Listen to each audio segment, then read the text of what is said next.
Hello mga karyaw. Ito, sobrang busy. Kami biyak kami mga tilapia. Ito ang lamayo. Ito yung simisis nyo, nagabi yan. Bunlis. Yan, kita ko yung tirada niya. No. Yan. Yan ginagawa po niya. Tinatanggalan ng buto. Yan. Sabay tanggalan yung hasang, mga kinain. Yan, yung ano yan. Sabay doon, dito naman babrasan na siya. Yung anak ko yan, babrasan niya. Yan. Yan. Sobrang abisya namin to, yung isa, yun o. Yan. Yan. Kaliskis ng isda yung teacher namin. Yan. Ito yung kumpare ko yung kumpare ko na tamad magsama kagabi. Kaya, yan.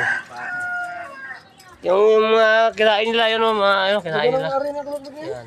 Yung unang patay, unang kalabahin, ang harap ng ng ka-edit. Ito pa, marami pa ito mga, iba rito sa, ito may sisbak pa. Pinarihan niya natin mo yun ang lampat niya. Ayan, ayan may yan. Puro pa yan. Lahat po yan na bibiyakin natin. Kaya samahan nyo kami magbiyak. Baka siguro mga ilang banyero siguro. Bulat na yung naka-nice. Yan, si Mrs. nag-ano pa. Tingnan nyo naman mga tirada niya kung paano magbiyak. Ayan.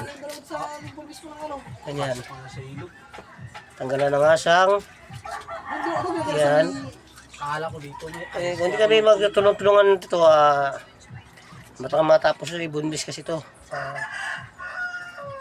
Tapos ito naman yung pagtapos ng bras ng anak ko. Ayan. Ito na, nakababad na siya. Ayan, may mga bawang. Ayan, suka.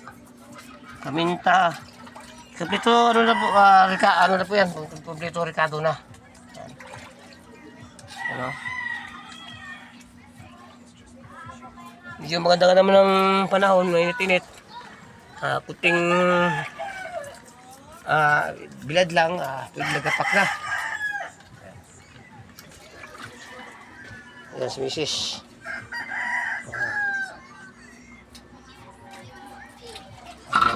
Yan.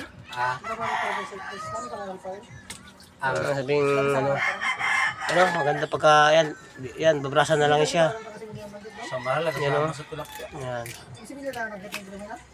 Basic lang naman siya pero kailangan na talaga mataas ang kutsilyo at ingat sa pagkagayat. Ayan guys, thank you for watching.